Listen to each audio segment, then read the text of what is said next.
I'm sitting on my bed, holding my history test paper. And it's not good. My mama just shouted at me saying, oh, if you hadn't been playing games all weekend, maybe you would have done better. If you hadn't been on that damn phone, maybe you'd have done better. And of course, after being slightly pissed off at first, I'm sitting there and I realize, probably, yeah, I should have used my time better. Let me make a study schedule. So I open a Notion document and I make an hour by hour planner. And it looks something like this. So I had 6 a.m. all the way to when I was going to sleep at 9 p.m. And I put in like 6 p.m. to 7 p.m. I was going to do biology, 7 p.m. to 8 p.m. I was going to do this. And basically I planned my entire day hour by hour. Damn, tomorrow's going to be a really good day if I do all of these things. Like, I can't wait for tomorrow. And I'm feeling pretty confident. And I wake up tomorrow morning late.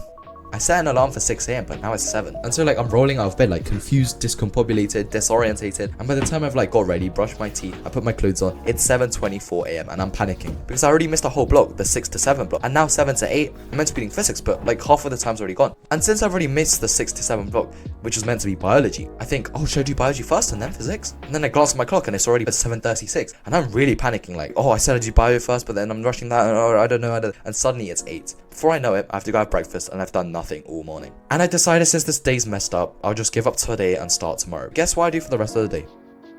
Nothing. I just scroll, binge watch all the shows until my eyes literally feel heavy. I go to bed feeling like shit. This day I was so excited for, so confident for, I didn't end up doing anything. And of course the next morning, I didn't even end up waking up at 6. And I know that you set plans to do all these things. You plan your day by hour and hour and schedule everything, but you never end up following it. Maybe you have big exams coming up and you want to plan your study session and have a schedule, but you have no idea where to start. Well, this video will teach you everything that you need to know to help you avoid the mistakes that I made. Number 1, pilot versus plane mode.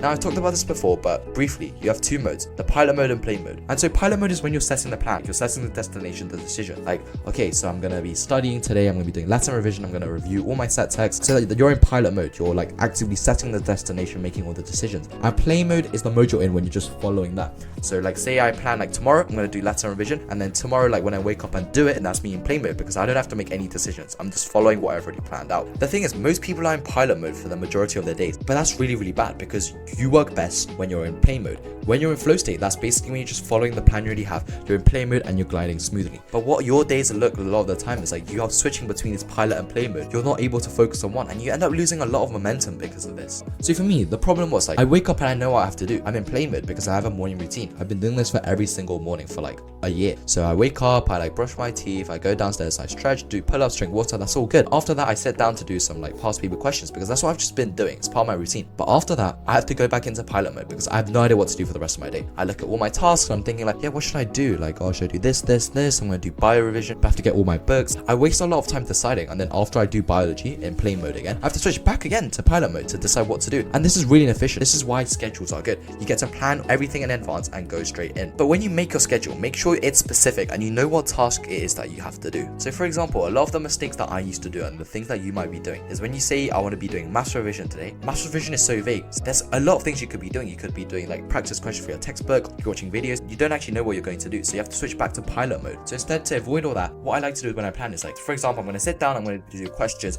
1 to 15 in like this booklet. I have this on my desk and tomorrow when I sit down, I know exactly what I have to do. Questions 1 to 15 and I don't have to think about it and I don't have to switch to pilot mode. That's what we want. And second, adjust the tightness.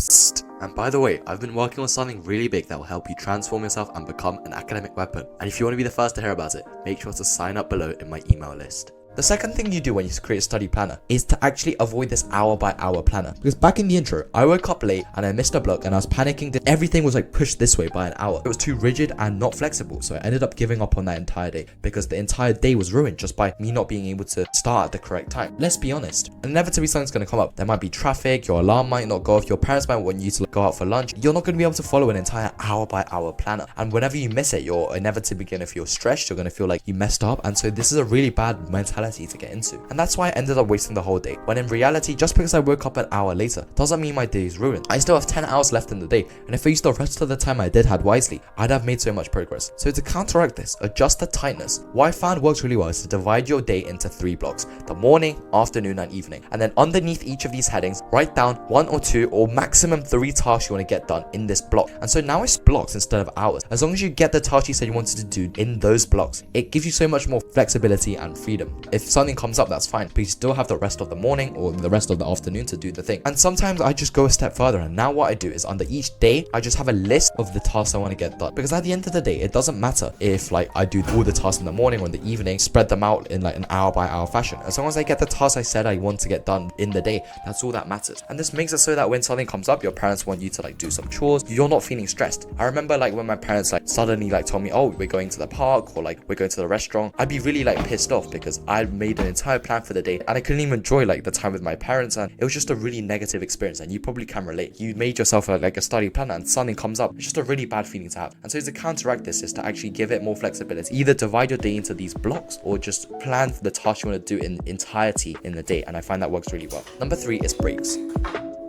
We should take breaks, but not in the way you think. Never mix studying and breaks in that weird hybrid that I used to do. I used to watch Netflix while studying or like whilst checking my phone. You're not even doing the task. You're not studying, but you're not even relaxing either. So what I ended up doing was like, I'd be sitting here at my desk for 8 hours a day, thinking that I study for 8 hours, but it would be like I study for a bit, I'd like watch Netflix on like the same computer, but I also have my phone at the desk. Because I never left this desk, it felt like I was studying for such a long time, but my progress and output was really low because I was just mixing like in this weird like amalgamation of studying and relaxing. So when you want to have a break, go away, step away from your desk and come back and have a break like that. Because we all tend to study and just take breaks at the same place. We feel tired and fatigued because we feel like we've done a lot, but we've actually just been distracted. Actually, plan out a block of 1 to 2 hours in a day where it's break time. Do all the things you wanted to do during that break, like watching your Netflix shows, instead of sprinkling out throughout the day. Because that's what social media is really bad at. You say you're just going to do 5 minutes here and there, but that turns into like 30 minutes. And it's also extra detrimental because your brain can't switch between tasks quickly as you think. If like I'm studying, I'm doing this thing, but I hold my phone, I reply to one message, I put it down, and then I go back to the task. It's not an immediate switch. There's actually a 15-minute buffer time. So while I'm doing like this work for 15 minutes, I'm not actually focused on the work. I'm still focused on that previous task. This is called mental residue, and this remains when you switch tasks. So make sure there's a clear divide between breaks and study. But the thing is, it's not really our fault. It's the fault of evil companies that feast on our attention span. That's why you feel so overwhelmed and unable to focus. Have a clear divide between the two and try to limit your use of TikTok, all these short form apps. Once you have them blocked out and you like push them all into one time of the day, I find that works really well. And also a bonus tip for this is to make sure to move around through the day. I talk about this a lot, but we sit down for way too long. Like when you're sitting down and not moving, your brain's like ability to make decisions is limited because optic flow is low. And so when you move around more, you're standing up, moving around while you like study or like take breaks, it makes it so your prefrontal cortex is more active. So it makes it that it's more rational decision making, so you can stay more focused on the task, but you're less likely to make the decision to procrastinate